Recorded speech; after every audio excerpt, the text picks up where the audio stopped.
नमस्कार. दिनांक 1 जून. कथेचं शीर्षक आहे कडुलिंबाचा पाला वाटून लावा. श्रीपाद भटाने आणलेल्या नावेतून महाराज सेवेकऱ्यांसह थोरल्या मनुरास आले आणि यल्लम्माचे देवळात उतरले. गावात पटकीची साथ होती. अण्णा पाटलाच्या हनुमंतास बाधा झाली. पाटील घाबरले. महाराजांकडे येऊन मुलास वाचवा म्हणू लागले. प्रसंग बाका होता. अशा वेळी महाराजांनी तेथे राहणे बरे नव्हे म्हणून चोळप्पा निघण्याची घाई करत होता. तिकडे दुर्लक्ष करून महाराजांनी हनुमंताच्या अंगाला कडुलिंबाचा पाला वाटून लावा आणि त्याचा रस पाजा असे सांगितले. तसे करताच हनुमंत बरा झाला. आपल्याकडे गुढीपाडव्याला गुढी उभारण्याचा प्रघात आहे. त्या दिवशी कडुलिंबाची पाने, मिरी व गूळ घालून खाण्याचीही प्रथा होती. त्या प्रथा ते प्रघात आता अस्तंगत होत चालले आहेत. उन्हाळ्यात आणि आगामी पावसाळ्यात पोटाचे आरोग्य सांभाळण्याच्या त्या प्रथा होत्या.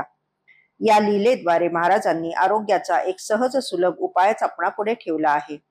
प्रत्येकाने करून पाहण्याजोगा हा उपाय असून तो अनुभविकही आहे. चैत्र शुद्ध प्रतिपदेला म्हणजेच गुढीपाडव्याला कडुलिंबाच्या पानाचा रस काढून त्यात चवीपुरती थोडी मिरपूड, हळद, हिंग, मीठ, सैंधव घालावे. 1 लिटर पाण्याची बाटली भरेल इतके मिश्रण असावे. चैत्र शुद्ध प्रतिपदेपासून ते चैत्र वद्य त्रयोदशी पर्यंत हा रस रोज 1 डावभर अथवा पाव कप इतका पिण्याचा क्रम ठेवावा. पुन्हा वर्षभर दवाखान्याची पायरी चढावयास नको. कफ, वात, पित्ताचे तसेच पोटाचे सर्व विकार याने दूर होतात. सध्याच्या काळात पटकी, महामारी सारख्या रोगांचे उच्चाटन झालेले असले तरी इतर रोग बरेच आहेत. Fast foods, Chinese foods, pizza, हवाबंद बाटल्यातील शीत, गाडीवरील वडापाव, पाणीपुरी सारखी पोट बिघडवणारी खाद्यान्ने आपल्या आरोग्यावर घाला घालतायत. आपली प्रतिकार शक्तीच नाहीशी करत आहेत.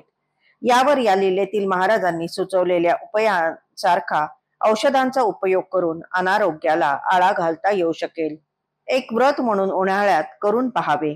शिवाय आहार आदी मर्यादेच्या स्मरणासाठी युक्ताहार विहारस्य युक्त चेष्टस्य कर्मसु युक्त स्वप्नावबोधस्य योगो भवती दुःख हा श्लोक आरोग्याचा मंत्र आहे हे विसरू नये.